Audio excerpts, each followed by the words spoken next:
Pump থেকে তেল পেতে অপেক্ষা করতে হচ্ছে দীর্ঘ সময়, আবার যে পরিমাণ তেল পাওয়া যাচ্ছে তা নিয়েও আছে অসন্তোষ।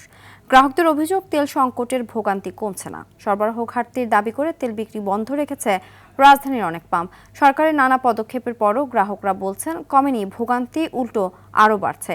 তেলের জন্য ঘন্টার পর ঘন্টা অপেক্ষা করতে হচ্ছে, সময় অপচয় হচ্ছে, কাজের ব্যাঘাত ঘটছে বলেও দাবি করেন তারা। তবে পাম্প মালিকরা বলছেন সরবরাহের তুলনায় চাহিদা বেশি থাকায় কৃত্রিম সংকট তৈরি হচ্ছে। দর্শকের মুহূর্তে ট্রাস্ট পেট্রোল পাম্পে রয়েছেন সহকর্মী জাহিদ রহমান, সরাসরি যুক্ত হচ্ছি সেখানে।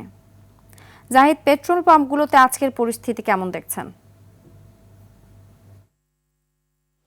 সিনথিয়া, গত কয়েকদিনের মতো যেভাবে চলছিল সেইভাবেই কিন্তু চলছে, অর্থাৎ দীর্ঘ লাইন অপেক্ষা এবং পাম্পে যে মানুষের যে চাপ গাড়ি নিয়ে সেটি কিন্তু অব্যাহত রয়েছে। ইতিমধ্যেই আপনি দেখতে পাচ্ছেন যে আমার ঠিক পেছন দিকে রয়েছে মোটরসাইকেল এবং গাড়িগুলো দীর্ঘ এখান থেকে বিজয় সরণি যে পাম্পটি শুরু হয়েছে সেটি মহাখালী পর্যন্ত গিয়ে তাদের যে সিরিয়াল যে অপেক্ষার সেটি কিন্তু রয়েই আছে।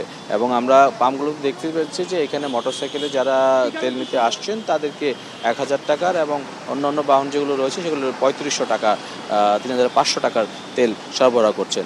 এবং প্রত্যেকটি গাড়ি এখানে যারা অপেক্ষা করছেন তারা বলছেন যে একটি সিন্ডিকেটের মাধ্যমে আসলে জিনিসটাকে এইভাবে যে অপেক্ষার সেটিকে দুর্বিষহ করে তোলা হয়েছে প্রতিদিনই, কারণ তেলের কোনো ঘাটতি নেই বলা হচ্ছে এবং তেলের তারা পাচ্ছেনও।